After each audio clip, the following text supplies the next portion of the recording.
lệ khovel mun tin zo fa te kan thu soi milo ngai thlak sak thin tu zawngte in zawai na li so mengin chi bai kan bu non le cheu tun tu mai hian tawng hriatloh tawng thil pek dik tak le alem karon soi dawna ka soyang khan ngun takin milo ngai thlak sak anga top thlengin ka soi dik lo te omani ngai chuan bible kala ka soya omani ngai chuan minon soi sel le ngal turin kain hong ani tawng hriatloh thu hi mi then khatan chuan soi tulvak poina lang lova amai ro chu edi somthum bor chho vel lai tang khanin edi somthum pali vel anyang chu lai tang khang christian te zinga he thil hi alo om chho ve renga mitam takte chuan an buai puem ema rin na konga kal sual theina le in ngei lo na hial te po athena chu tawng thil pe ka chu achang ve lo ka piang thar ve lo ngai na achang te tan tin achang ve lo te na chang te chandan an han enin tharau dik lo nia ngai na om thei om boka chumini wang chuan thu dik tar lan lo lo hi truling ka hria adong tu te tan zau thau na le phur na thlen tu le a che zawng mo tha zawng mo a chak takamin kaltir thei ani ve si wang hian soilowa han pong lam chiangot kha a thain ka helowa tawng thil pek hi bible a po tharau thil pek zinga khan a om ve tlat sia chuwan kan do ngot theilowa kan pong ponol ngot tur ni lawani ti hi kan soi masadu ni tharau thianglim dong tu te zinga chuan a om ve zel tur ni te poina langa heng tawng thil pek te hi thu hril na te hriat na te aban ma lo chu bang bik lo tur nin alangani chu ti ni chuan tun lai mi then khate zinga hian heng thil pek donga la chang chho zel te hi kan omem chung te chu tu te nge tin tun lai dong le la chang zel ni in hriat te hian bible a soi tawng thil pek tharau thiang lim dik taka tanga chuak an dong nge yem ti le tun lai mi tam berte don a riat na te tak ani yem ti hi bible atang le hun liam to history atangin karon chui don ani ama sign ring lo mi te zinga christian ni ve lo te zinga tawng hriatloh alo thlen dan te alo om tran na te chi hrang hrang han soi ma sai la tawng hriatloh kan ti mai hi an non tang a riat na man nia karon zir ang de da ba sere be kan ti ang chi tawng mum mal om lo a soi tu le a ngaithla tu poina hriat theilo ang chi hi christian te chau po ni lo christian lo te zinga po hian chang an lo tam em mai ni bc zavela khan biblos khuatangin amon sa khobetu tlangwal pakhat chu apathian ne na thil hlan alan lain apathian chu na ron man ta ni engma mu mal nei lovin au vel ta riat kwal ta tawng hriatloh kan tiang chuanin heti hun lai hian sa khuan lama phun na sat tak a oma chumi tang chuan mu mal nei lo tawng na a riat na kha alo om chhota ani ti in G.A. Burton Archaeology and the Bible phek zani somnga pathuma kan mu ani tin BC zali somni pakua atanga zathum somni palin karlai vela khan Plato antia hepa hian an pathian bia a chung ko tong train an nei lain an ma ni du thu reng an ti lui po ni haulovin ni ko helowa au chuana a riat na an tong nok na ni china kan han zirfiam ang deuh khan an donga ni ko helovin an omati an lo harle chuan mi ti dam theina thil pek te khan dong ta ati an tong om zian helowa an tong hril fiat tu te kha an mamo thin khang ho khan chu ring lo mi te zinga ani chu dialogues of Plato ti khan kan moni tin sibilin sa khobetu zol nei nu delos clear karami chu apollo pathian nen anin polna atrangin tong hriat lo ariat na ni china kan han zirfia mangkha achanga changin hriat thei de uri ruina tonga changin engma om znei lo te khana tonga kha kharing lo mi pathian nung be mi alo ania chu a neih book by Virgil ti BC somsari pakua alo injiak book ani ador lechon Pythoness of Delphi antia Delphi khua Pythoness nu ne na hian ram huai alo lu ta alu lai chuan akka tangin phuan alo chuak bu abua trong hrial in rak ta chiam maya pui thiam then khatte chuan a om zia hriat tumin an lo chang ran ve bokani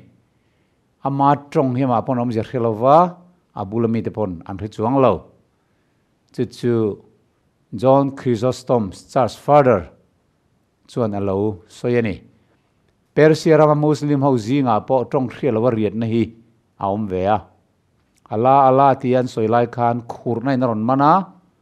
an riat ta chiam maya engne an soi an hrialova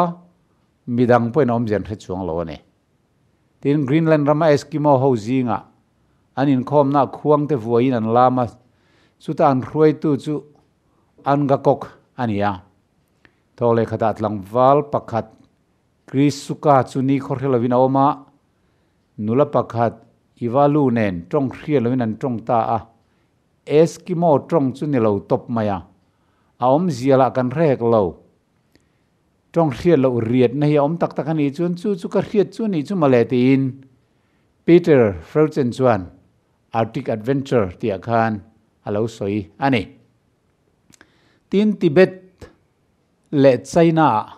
Christian ni hau lo te zinga hetiang tong hriat lo hi a thleng ve thina V Raymond Edman Wheaton College principal chuan pui thiam te chu pathian bian lam line sap tongin an tong chiam maya Shakespeare thu ten cham tel nok mai ani ati an tong kha English te French tong te chopol om zenei silo kha ani chu sap tong le eng tong ma hi an man pol nok thina ni chung ring lo mi te jing tong hrial lo thenga po chuan heng te ring lo mi te jing tong hrial lo om dan te chu ani hetiang hian setana hian pathian ring lo mi ten hena po tong thil pek ding mang silo pathian tharau thialim na tho ni ang dewalang aron peve thin tho maya tun lai po hian ala thlen tir thei rengani ti hi chianga wana tang to khar atak lelem alo in thiar to ni kan te ni kha engkima le tuna Christian ko ran pathian nung betu te zinga trong hrial lo thil pek chanchin han chuile thuakila Justin Martyr antia hei church father kan ti ho milarte hemi hi ko ran pa te zinga chun milar takania le khabu dialogue with 34 tia chuan tharau thil pe hi ko rana hiana ome tiringotin asoi chiang kuang chialavani Irenaeus edis zasom hi prutanga zan hi pasarinkar against heresies tia chuan ti hian alo soya ani hian tharau thiang lim dong tu te chu trong rang chitinin an trong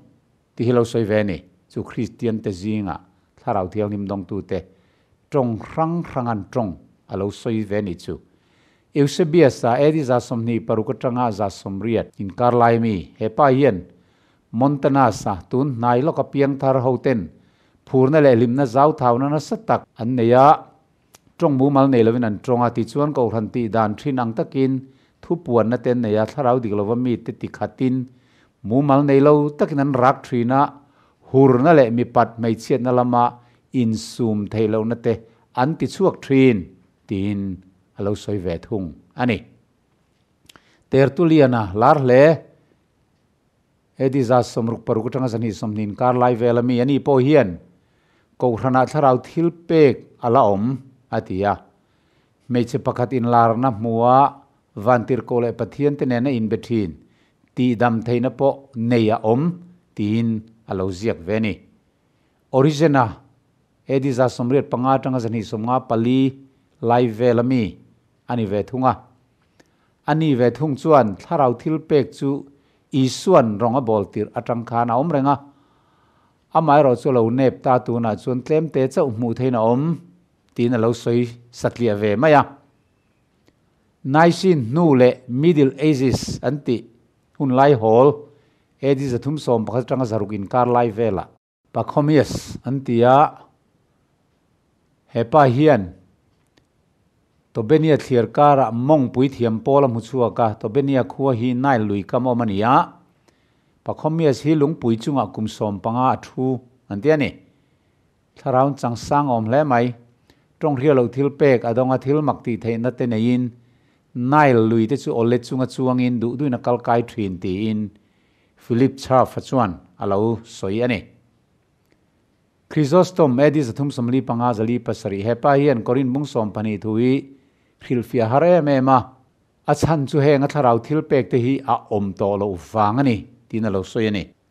augustine hepa hilar le maya edis athum somli panga le zali somthum in karlai velami khania ani hian zon on khanar hilfia apostol te hun lai khan ring tu te chunga lo thlenga tharawin trong na apek angin an la zir ngai lo le an la hian ngai lo trongin an trong tin alo hilfia veni middle ages anti hun lai hol hun thim lai dark ages ti te paran soya edi zanga somthum pariat vela tanga sang zanga som pasarin kar lai vel khani e Hildegard sangkhat somko pari le sangkhat za somsri pakwa inkar lai mi hemi hi sol nei nu ania Hildegard anti hi riselo takmai ni adam lo lai le dam lai nin larna muthina thil makti theina le trong danga trong theina te po anei hriat ani tiani tin Vincent Ferrer sangkhat zathum somnga le sangkhat zali som pakwa inkar laya hepa hi Roman Catholic ania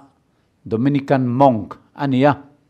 Catholic Encyclopedia chuan tiang hian soi hepa hi trong chi khat chau thiam ania akal velna trong thil pek adong tin alo soi ni Reformation hun lai sangzanga som pasari atanga sang zaruk somli pariat chobora khan Thoman Zimmerman antia hepa hi AG Kochran ania Martin Luther hi sangkhazali somriat pathuma apianga sangkhazanga somli paruka athi Martin Luther hi an trong thil pek adonga Hebrai trong te German trong te Latin trong te Greek trong te athiam tin alo ziak ani Francis Xavier antia sangkhazanga parukla sangkhazanga somnga pani hun lai mi khania hepa hi an trong thil pek te dongin thil makte poti thina mase Japan trong kum khazet azir thu history a mu chu ani aruang hi Goa Roman Catholic biakina ala omnia soyania tin Reformation nuwa Eusebiu Vincent antia Isabiu Vincent ama hi kum som mi le kani tong thrial lovina tong anau pang dang ten an zuya midang te poin an dong zela an la hian ngai lo friends tong ten an tong trin ti in Juvenal prophet sang zaruk somli priale sang zakwa ain ziakani zan sanista heng ho hikum zabi som pasarina vel khan tong hrian lo dongin anin soya an thil ti renga ril rufim nei lovin an phur angin an kala pop poina du lo hle tiani Quakers kum zabi som pasarina lai velamian nia heng polte hian tong hrial lo thil pek nei in soya an ril rolang anga piang hi Bible thuain an ngai poimo zok ani arvingai santia he Paul hian tong hrial lo thil pek dongin an in soi boka Bible a tong thil pek chi ni a om ni nan soya Pentecost ni mi le korin khuwa mi te chan ang ariat nakha an ni hian korin khuwa mi te chan ang ariat nok nakha chang ni nan in soyani Edward Irvingites 1792 tin Shakers antilea heng hi edi sangkhasri somli pasri lai vela mi ten nia ati tran tu chu anli ani nan soya I solo kalena kha anli atang na lo thengi nan ringa Shakers Church anin vua tong hriat lo andonga ma se an thu soyom ziapo an hrelo Shakers Church atangin pathian ram alo thleng antiani letun lai hun han kal chho khrethetila Pentecostalism lo chua dan atangin Richard G Sperling ama hi Baptist pastor ania USA Tennessee State ani hian harna na hi nasa takina thoka sangkhazari somkwa paruk hian Tennessee muna har tharne in khom pui revival meeting an neya he muna hian tong hriat lo ariat na tun laia kan soi karon zirfiam angchi kha alo thleng ta ni hetatang hian Church of God hi adin ta a tin B Charles F Parham antia sangkhazari somsri pathuma tanga sangkhazakwa somni pakwa lai velami khania ani hi Pentecostal movement puipa ber pakhatania kum sangkhazari somkwa pariata Bethel Healing Home adina sangkhazakwa Bethel Bible College adin lea zirlainau pangten tharau baptisma chanthu azirtira tharau baptisma chang ngei ti hriat na chu tong hriat lo andon hiani tin azirtir thin ani kum sangkhazakwa khan fawang line tharau andonga chumi tharau andonga ni ti hriat nan tong hriat lo don tumin an beichiam mai ani January ni kha sangkhazakwa pakhata khan Agnes Osman chu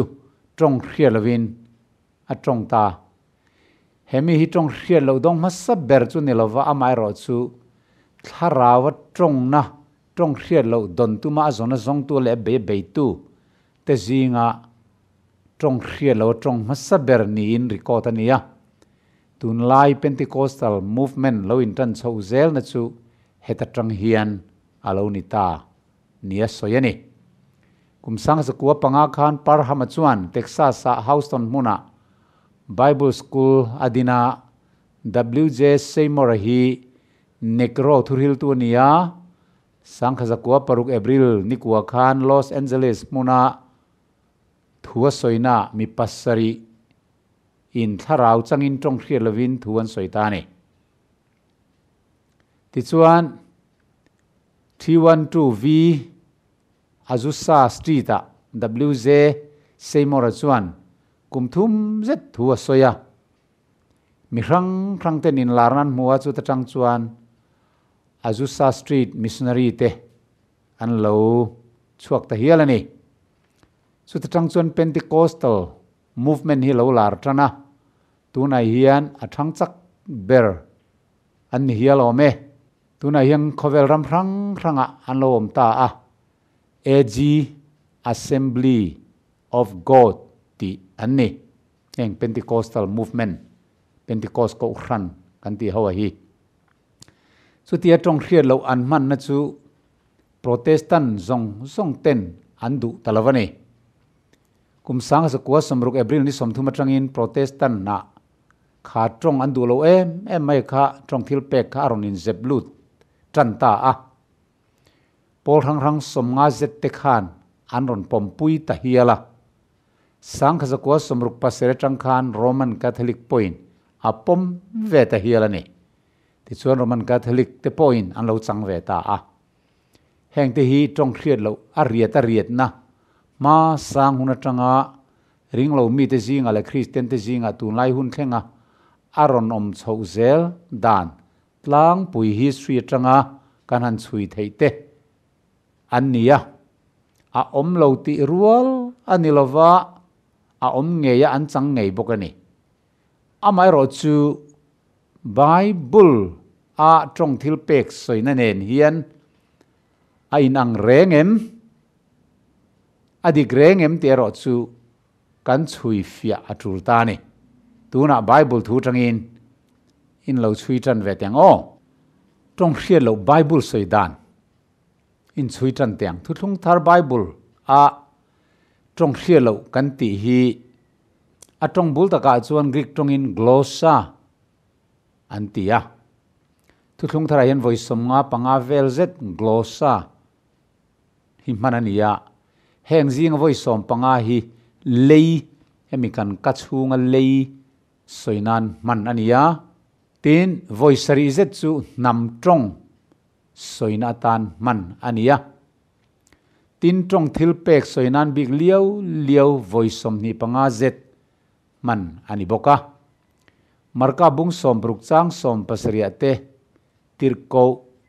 te thil ti bung nia te bung som pakwa te korin bung som pania te bung som pathuma te le bung som palia te mu theina oma Greek dictionary ya chuan glossa ti reng hi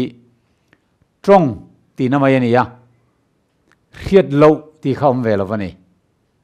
chu wangin trong hriat lo ariat na mu mal nei lo trong na ni china kan han zir fiam tak ang kha khatiang soinan khan voi khat ma man ani lo ti Bible kan mu ni trong thar ti Bible kan muwa ilo chiar tiang marka bung som brukchang som pasari tin heng chin sian te hian ring tu te chu sui zelang kamingin ram huai ten not chuak anga trong thar te nan trongang te ani chu chula li suwa soyani asap trong khan entaila and these signs shall follow them that believe in my name shall they cast out devils they shall speak with new tongues te ani ya trong thar ti na soyani new tongues unknown atello hriat lo ti kha tello chu Greek trong chuan kainos glossa ti ania trong thar ti nani he thu hi tun lai Pentecostal ko ran ho kan ti mai khang Assembly of God kan ti tele tun lai Pentecost ko ran re reng chuanin trong thar new tongues ti hian on chang choya an ko rana trong hriat lo a riat na kan tiang chi a soitu poina angai na hriat lo midang poina omzian hriat lo a chang le khuang tene na an chum chilan zai pol trong hriat thei jinga anon rol van zai phuat chop o kan ngai ruai mang nge anti jinga an ron tel tenen hian soifin an lo tum thrina ma se soifin chi alo ni haulo heta trong thar ati hi enge ni omzia kan hriat chian phot atrulani van zai kan ti le trong thar ti hi soipol lo turani van zai kan ti hi chu pathian tharau min an pol kan lime ema khata kan lom lu tuk khan tun ma hlaom sa po ni lo kan thin lungai hian pathian fakna khalo thenga phua chop kan timberang chu atla chop hla hi kan sa ni chu van zai kan ti kha trong thar ni lawa pathian pol na hla ni kei po chu tiang chuan voi thum lai ka zai ve ni trum khat chu van vatui lian mi hing poina chatuana ta an dai kai ngai lo tur kha pathian in min dai kai tir khan ara le lam kan thenga ka thom no nen kan kai tamai kha tui lian mi len thei ta lo kha ka lim lut tu kha ro sur hnuai ani liap khumin van value tangin chi phir khotheng mai hi van zain pathian ka pola olalpa kavalome choi moina le ro puina lo changla tiang vel khan la om sa po ni reng lo nuam em mai khan pathian fakna hla kha la cham hau lo khanin ro sur hnuai ka phua chho ve ni chu tiang te chu a om ve thei tho amaro chu tiang chu kan ti zen lo chu ka phua chop zai ka thi ve maya amar chu marka bung som paruka trong thar ati chu kha khani lo kha chu ke mani mi zo trong in hla ka phuani mai lala hau lo eng la bua ma la chuang lo kha ka thin lunga lo langa pathian fangna hla kha kalom lu tukin pathian kha tong trai na in ka pol chawa hla phua chop zai khan pathian ka fak ani mai heta tong tharati hi enge niom zia kan riat chian phota trula ni marka bu mi kha bung som prok mi kha Greek tong hian thar soina chihni an lo nei bi ka pakhat chu kainais ania hei hi quality lam soina entinan second hand kor kan valeya kan tan chuan kan lei thar ani wang khan kor thar kan ei sin kan ti kan lei thar ani ma se lo om to sa dai ani mi hak to nu ani ma se katan chuan a lei tu tan khan thil thar ani chu tiang soinan chuan kainais an mang pakhat le a chuan in thar ti na Greek tong chuan neos an ti ani neos chu sap tong in news kan tiang he ni si news kan ti local na hun ni ti na thil lo thleng thar la om ngai lo ronom thar diai soina tan neos chu man ani thina chu neos om je chu ni chu ti chuan marka bung som paruk chang som pasari tong thar soina hi neos kha amang lowa kainais kha mang tlatani chu mi om je chu nam trong om to sa ma se an la hiat ngai reng si lo khami an la man ngai lo trong kha tharau thiang lim na tul na huna a thiam tira a trong tir ngal ti nani khamian dona wang khan trong thar an tan chuan ania kainais ma selo om to sa om zenei sa diam a om ziamin an riat thei khane chu zawng isai ne na ani ni ma sela mui dang lam pumi mangin trong rangin hemi te ne na hian thu ka soi to zo kang tia lalpan alo soi isai bung som nile pariat chang som pakhat ami kha ania King James version khan for which stammering lips and another tongue will he speak to these people atia mui dang lam pumi te tongin antiani Revised Standard Version khan nay but by men of strange lips and with an alien tongue the Lord will speak to these people atia midang dai te trong mangin lalpan heng mi ten he na hian thua soi dawna ni tina ngani ang chu NIV khan very well then with foreign lips and strange tongues God will speak to these people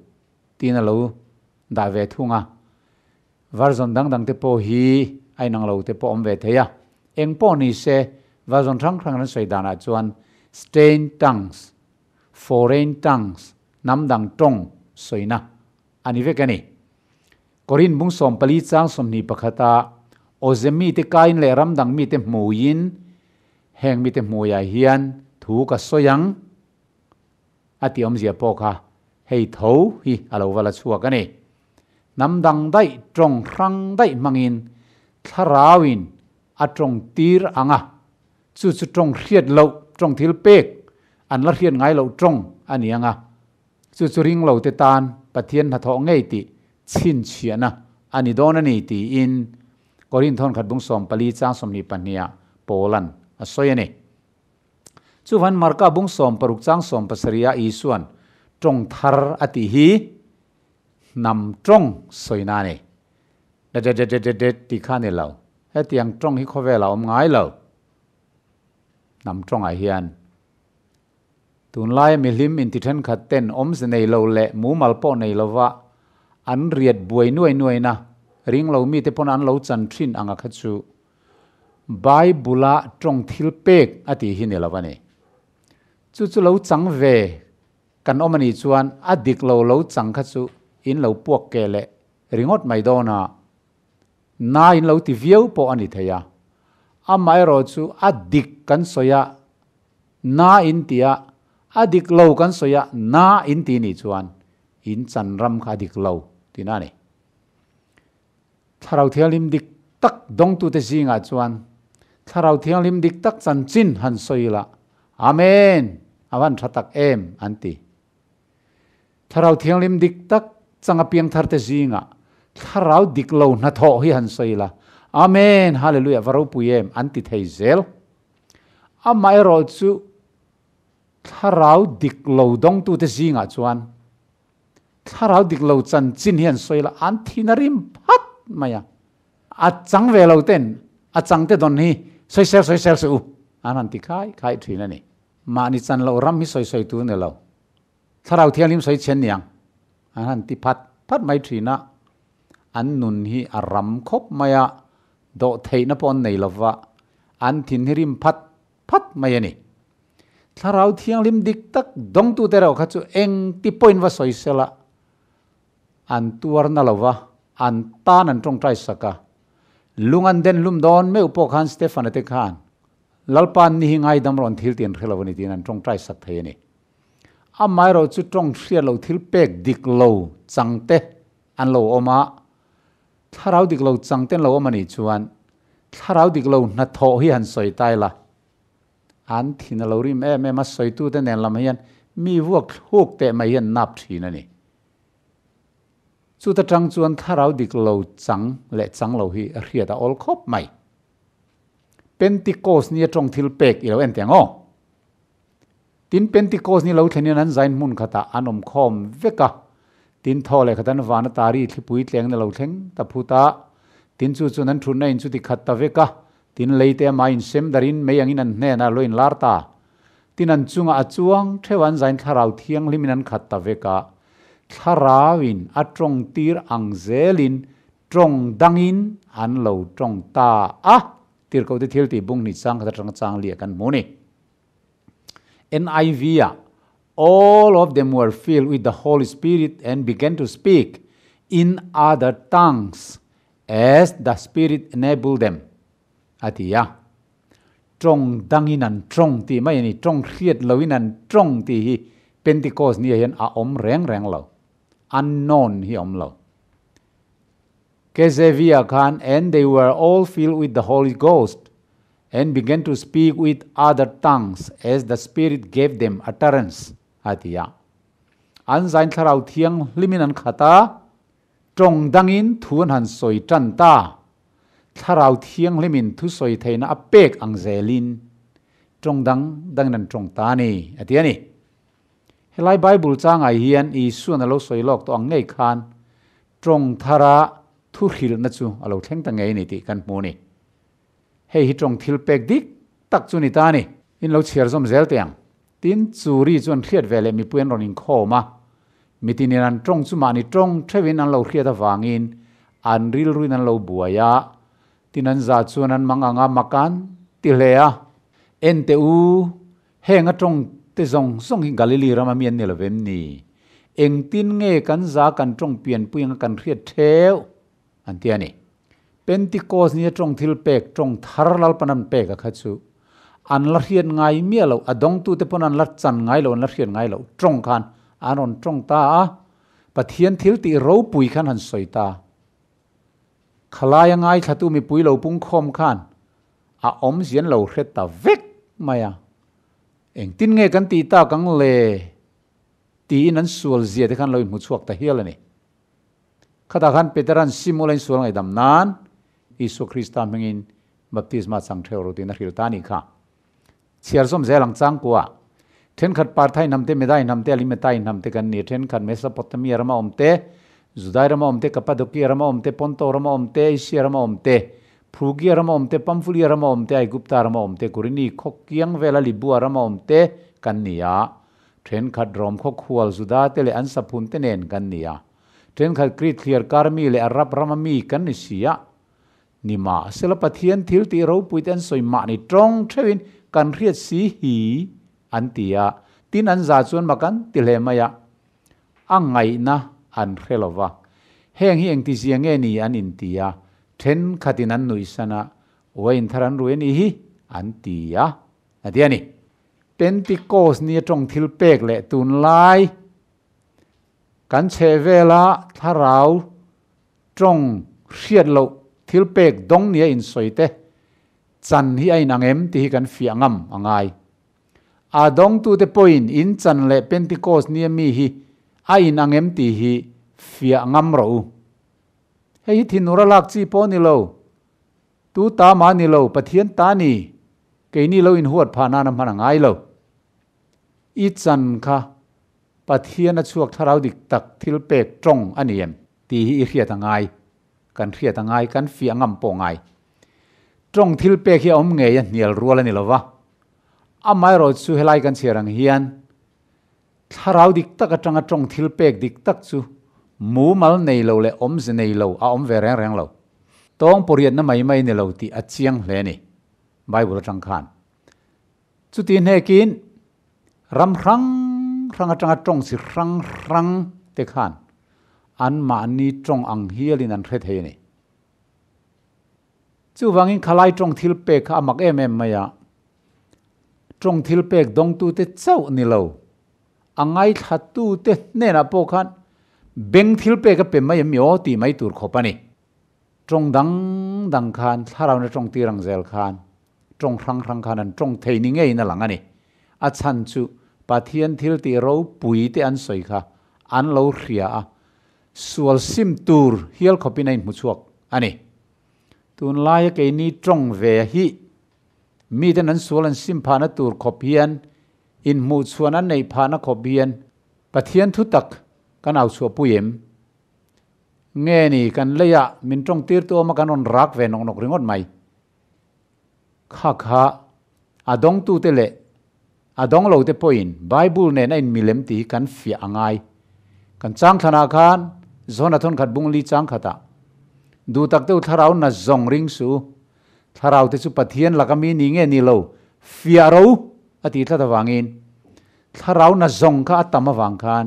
kan fi angam turania fi adola ni chuan kanin lom pui turani chu wangin Pentecost ni hian tong danga tong theina thil pek an dong ani ti alanga chu ba ka an tong ngai thatu lam te po khan beng khiana an nei ve ni te pon alanga chu tiang bokin pathian thu te chu pathian tharau vek lo chun tu man khelo ti ani siwang khan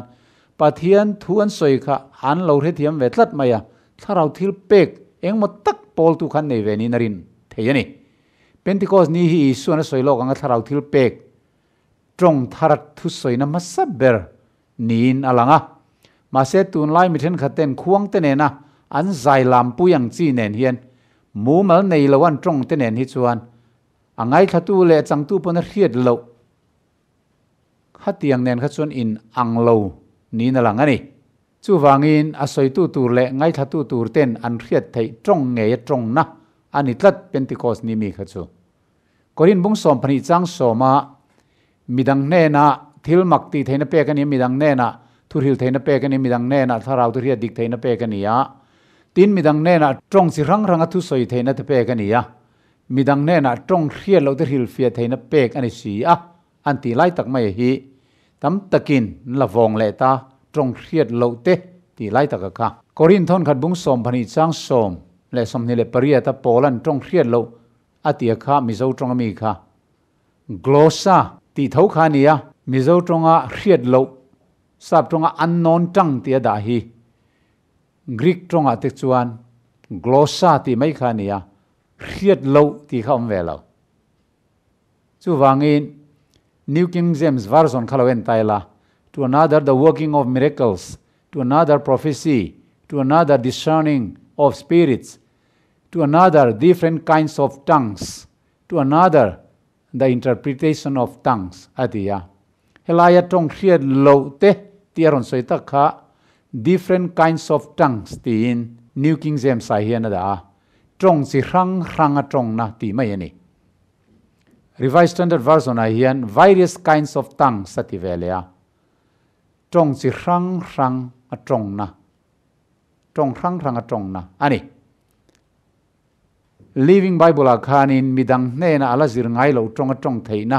a pe tin a soi ve a chu van helai thua tong thil pek aron soi po hi ama kan soi tong bok tho khania hriat thei vek mu mal nei vek ma se tun ma an la hian ngai lo tong nam dang tong tharau thianim na to an var hriat thiam mai kha ani korin khuwa tong hriat lo ilo en le thang o korin bung som palina pum pui kan cherian pola hun laya korin khuwa mi ten tong thil pek an boi pui le mai thu kan muwa tong thil pek an don le an man dan te po tun lai kan rama mit lim ho then khat ten an man ten en hian ain ang viau nin alanga polan chu chu han hriat khanin pathian ne na tanga thil pek tong thil pek dik tak khanin a hriat thei tlat lo awangin fing tak le thiam takin phim khur tak le dim doi tak sian mani ti nat lau deu si kan avazil hawani ti kan muni tong hriat lo thu soi chuan mi hing ne na soi ne lovin pathian ne na soi ni jok si tu man thu soi chuan re si lo nima sela tharawa chuan thuru ka soi ni tin bul awatan saka chang thumna thuril tu ro chuan mi hing ne na siam thana thu te fuina thu te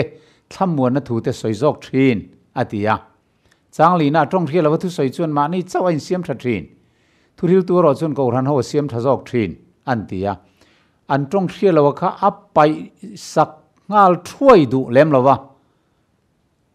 zoi nang khal chawa tong hriat lo thu soi chuan ma ni chawain siam tha thin thuril tu ro chuan ko ran siam tha jok thin an ti khan hriat thei tong kha an da chung nung char charani changa na tinin zain tong hriat lo te thuin soi ka du sak chowa nima sela thuin thil ka du sak le zual cheu a hriat thei a hril theina kha atina ni ko ran hovin in siam thanna an mu theina turin a hril fia le ngal lo chuan thu hril tu chu tong hriat lo te thu soi tu ai chuan a ro pui sok reng ani an ti ta a tong hriat lo thun lo soi kha a du chia lo ani pola khan ma se a khap bur emon na taka soi chuan an rin te huak sia sanga ko ran tangin an tlan chuak anga ai hla zoka pathian thu taka khal lu thei lo khopa kal sualna khanan kalang ti hlau bok sia tuna una tu tong hriat lo te thu soi nin ne na lo kalang ila hriat na lam emo thu hril na lam emo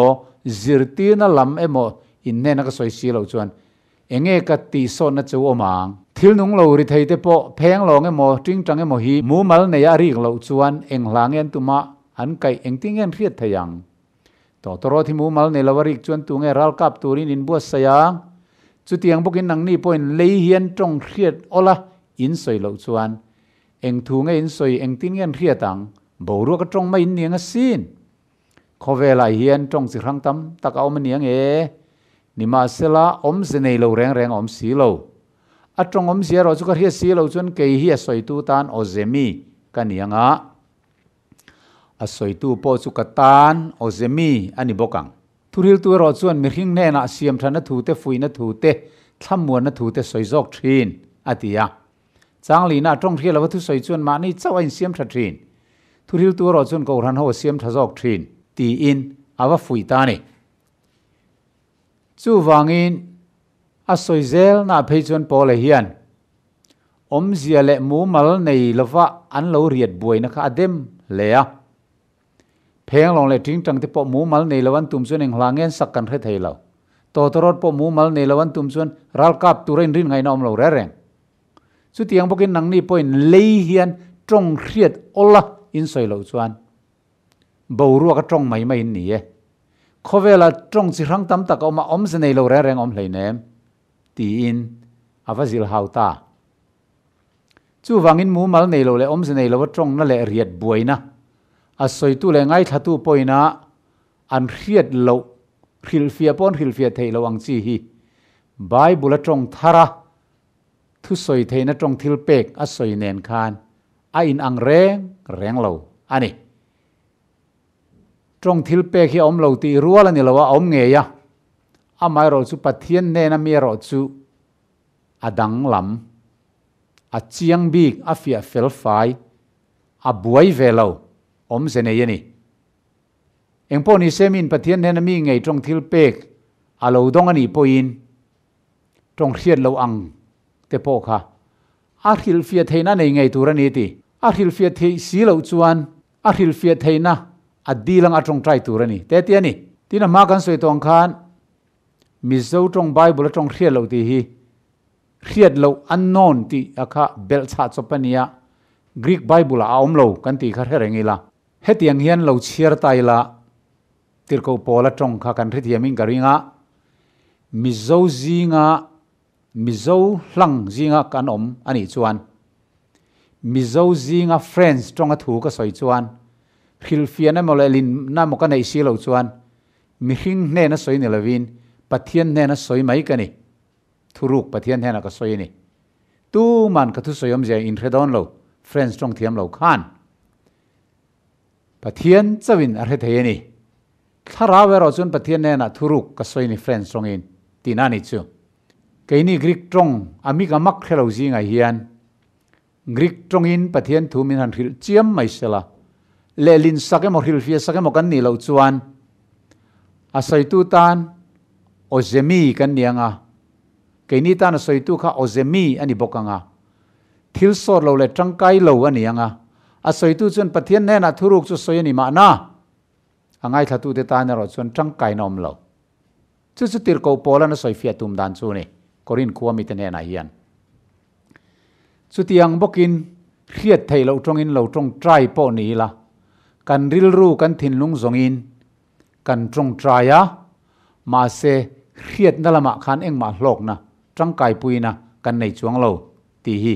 polan a khil zui boka chang som le palia eng tin nge niang le tharawin ka trong try anga thin lung takin ka trong try anga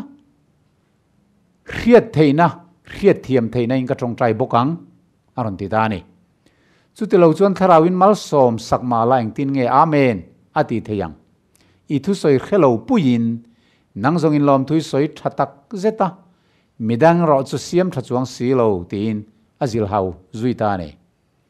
nam lo ne na ka watong trai ta a ka tong khap mi ka mak a he si lo wa nam lo khan amen amen alo ti ve thei reng reng lo chu wangin hindu ho zinga rong kan zu bol khan ram huai ten lo bian lo hlawa ma se an lu chunga kul khanin kan tong trai ya ka tong om zen thia si lo wang khan thamon nan nei thei lo ti chuan an mani tong a let thiam ka ruai ta a an mani tong ngein min han le lin saka kan tong trai zela ka chol zela an mani tong in ka tong trai dan dik tak an let ling ta chu ta le dam lo chuan amen aron pe thei ta thamuan aron nei ta aram huai pai te chu an lo chuaka Christiana an lo in pe ta khati lai khan asar be zuti reng taringot mai la de ba zuti la kharam huai pai ka tong trai sak Hindu mi khan eng ti kong main hlok na mudon lo ke chon pathian ne na thuruk chu ka lo soi poni ma na ma se tang kai nom lo atiani chu wangin lei hian tong hriat olain soi lo chon eng tin nge amen an lo pek theyang atiani tin pol hian nang mani zong ain tong hriat lovin thu ka soi tam zo ka kalome ati pol khan tong rang thu soi theina khan ei tlat chu wangin pola khan ko ran ho in khom na trong hriat lo thu sing khat soi ain hriat thei thu panga soi ka du zo ke atiani chang som priya na khan mu mal nei lo le om ze nei lo wa trong na kha adem ema chu wang chuan tir ko pola na adem kha ke pon ka dem ve mai ani tir ko pola na helaya trong thil pek dik lo adem hian tharau thiang lim asoi chia itinga mem tharau thiang lim asoi chereng reng lo tharau dik lo na thoka adem ani ma se voi le khara ram hoi tharau indong ani tharau dik lo ani ati pup chuan a fonal tuk dawna Christian te pokhan ban sarang ti hlau thiam takin dim doi takin awar hila a topa phei chuan khatiang khatrong thil pe khain lo dong ani poin a hil fiat tu anom ngei tur ar hil fiatun omani poin atam bera pahni ma pathuma mo in soi chok ro se in lelin chok ro se ti pathiani buaina pathian ni lo khatianga biagina in khom na tong po au murmura lo trong chu ringot maya kha pathian biak na khan at halawani ti ani tun lai ke ni don nen hian mithen khatin kan dong an tia biagin in khom nan rak no nen hi chuan a in anglawani ti ha chiang ani he thu polan soi hian tharau theli ma soi chia itinga mem tharau thiang lim a soi chelo tharau dik lo kha an chan a hlawa khatianga hil fia theinom lo phei chuan ko ran in khom na khan ngoi chip cham ro se tu ma khan khatiang ka ko ran ho in khom na mang su se te ani chu zok chu ni chu thu chu karon soi ve hian in tharau thiang lim soi chiamin ti vengem tharau thiang lim thil pek pentecost ni mi kha soi chiat ruala ni lo soi chiat ngam po ni lo amai ro chu mu mal nei lo wa trong na mai pola na soi chiat hi chu kan soi chewe ngam don lom ni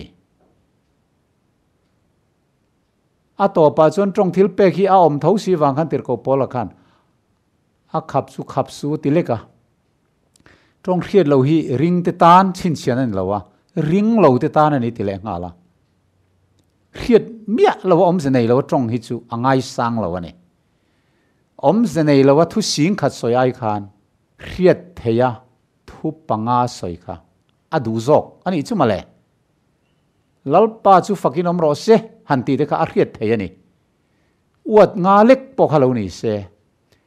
khiat thei lo wa thu sing khat soi tu te ai hian polan angai sang zoka keipon ka ngai sang zok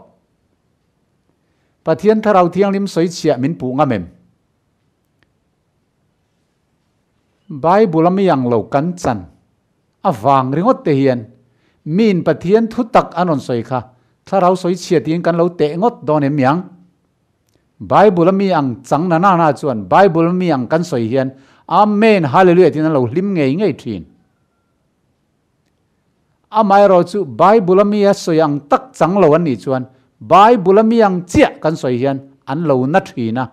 an lo puak ke thina ni chu vele chuan an chan ka adik lo ni ti kha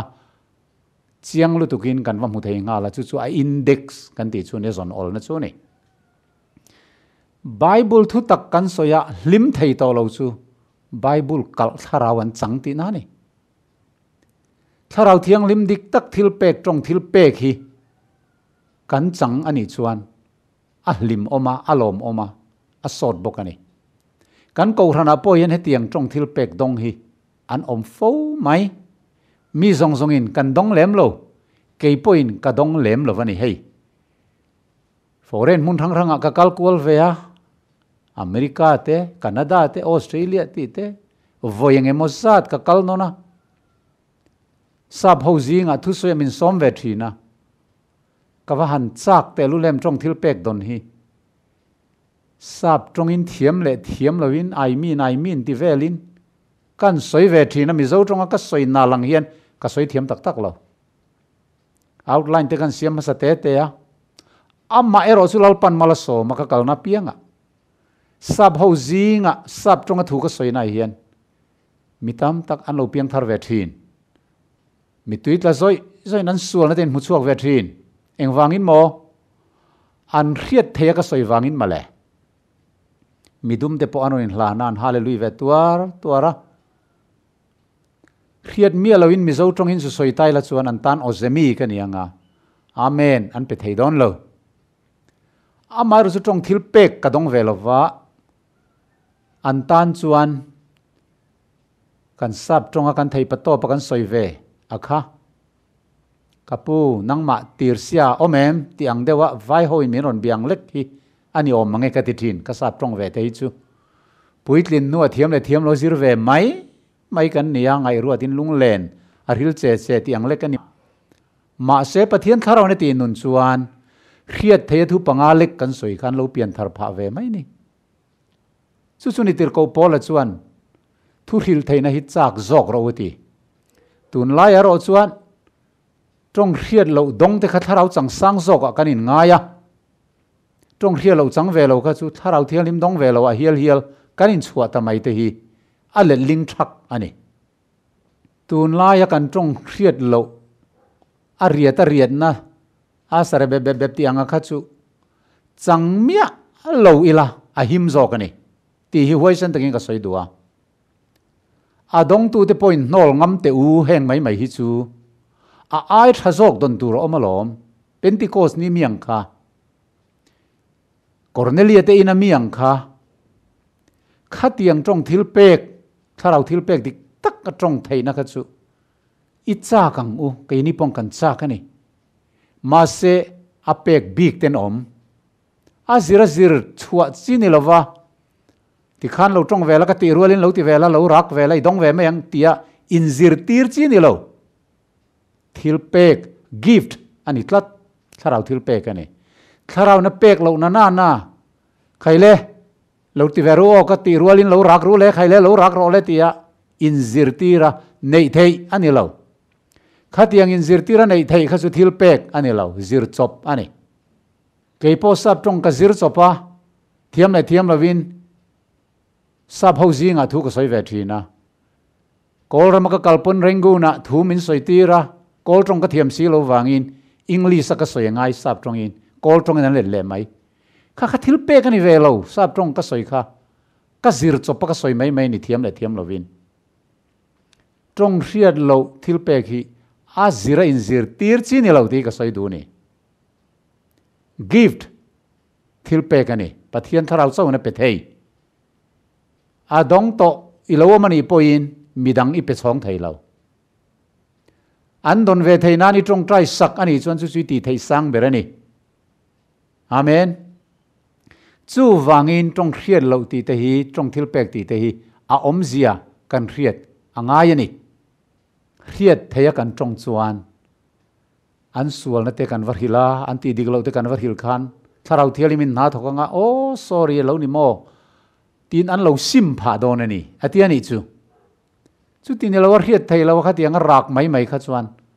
a rak tu te kan lung oi vel mai ani an rak khetu te tan khan tang kai nom velo chu kan hriat angai chu tir ko polan a soi chu ni chu wangin heng thu tir ko pola soi ang chia karon soi ve hian tharau thianglim ado min ti selangem tharau thianglim ka do reng lo pentecost ni trong thil pek ang khatun hen don ka chak lutuk korin bung som pani mi te tir ko de bung som mi te cornelia ina mi teng te kha trong thil pek ka kha don ni ka chak lutuk ani kol rama te khian christian za pali vel chau an la nian ti han kal hi ka cha ka ni tu na hian chu van unau du tak teu bible thu kan soya lo lan na viau hi chuan tharau dik lo an dong ani du kho pasin chu wangin tir ko polan he tharau lam thil pek te hi chak zel turin min duwa thu hil theina hi chak le zol turin min du ani FSC khuami te po khan he trong hi andonga pathian thu te soin thuan thil ti kan muwa tir ko te bung som pakwa chang ruka heng thu mi zo trong bible trong hriatloh ti hi trong bulama unknown ti khom lo glosa trong ti na ve kani kan ti kha hrezelila chu wang chuan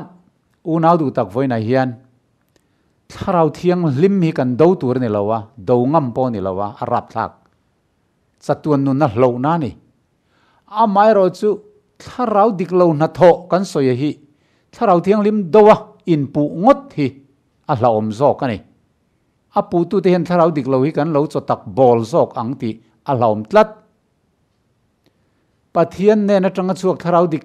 tak thil pek hi chu tu man kan do ngam lo rang pola pona do ngam lo amai ro chu korina mi anga kha chu a do pola hian adik takin a do ani a khap ti natluk ani a thu ron pek reng ka khan ti lo lam lir kha a kok ani trong khiat thei lam lir kha a support ani ti kha kan mu thei ni chu wangin mi then khat ko ran ho te zinga trong khiat lo thil pek dong anga in soi an oma an trong chu an ma ni pon an khelawa om zia pon khelawa midang pon an khelawa van tir ko te pon an khelo pathian pon an khelo khang khachu inol ngamang u khai pastor ho hian inol vek ngamang u thuril tu zawngte hian evangelist te hian bible amiang chau hi I support ang u I tanang u chu wangin tharau thiang lim hi I dilang u tharau na zong hi I fiang u bible in fia turi min du engin nge kan fiang I sai bung ria chang som nia dan thu le hiat ti na thu churon ro chu mi thuang zelan soilo chu nan tan khore reng war throi don lo ti pathian dan som do zonga thu soi te hi tharau thiang lim do dal an nia galatia bunga chang som nile pahnia tharau thil pek pakua kan hmuwa hang mangai na te rinom na te that na te do theina te to pa in sum theina tia kha lo chierula chang som ni palia khan chu tiang kal zong in dan thu pek reng om lo ti chang som ni pathum ni li in chiar chuan pathian dan kal zong tharau chang reng reng thu som pek do zonga tharau chang reng reng hi eng ang trong hriatloh na sa po dong ro se ram huai tharau ani ti hi kan puang ngam turani Bible kal zong tharau chang reng reng chu hriat ti na thu chu Bible hi ni hei ka chan chin hriat tir tu ni ti tlat he Bible kal zong tharau chang reng reng hi chu ram huai tharau ani ti kan puang ngam turania tin ke mani le ke mani po kanin fia phal turani heu ka chan hi tharau dik lo lo ni reng mai lalpa ka do lo min lak sak ro kan tingam turani chu wang chuan pa chuak tharau dik tak chu lo thlen huna ang tinge ti zona bung som paruk chang som pathuma ani chu lo thlen huna tharau dik tak chu lo thlen huna thu tak thlen khata hruelu tang chu tiem ti lo thu tak zong zonga hruelu tang chu ti thu tak zong zong chu nge sam za som pakua kan siar chuan tiang hian kan mu thu tak hi lo tam khop maya ma se pakhat a in fin khom veksi thu tak soi fian hi a lo tam khop mai ma ro chu thu tak chu la li su krista kha nia I thu pek zong zong chu thu tak ania ati I dan po thu tak ani atia tin I thu in fin khom hi thu tak ani an ti chat chat mai pathian thu in fin khom chu khoyang kan mu ta hian kan mu I dan po thu tak ani ti thu tak zong zong min zom tir tu ni lo Bible min ngai na tir lo pathian dan som thu pek som min huat tir tlat tu tharau thiang lim hi a om thelo ra reng tharau bol hlo ani zel ti kan te turani chu wang chuan pa chuak tharau dik tak in hena karon tir tur chuan ka thuwa hriat tirang cheu atia zona bung som panga chang som ni paruka khan chu van una du tak teu tharau na zong hi kan changang te laoma tharau thiang lim nei turin la li suan mindu an za chung a thoa tharau thiang lim nei ro ati tharau dik lo hi kan nei isu na hlau lutuk chu wang chu na ni tharau dik tak chu lo thlen huna sual thu ate fel thu ate khovelan thiam lo hriat tirang atia kha adik tak kan chan theu thainan pathianin kan thu soite mal min som sakro se amen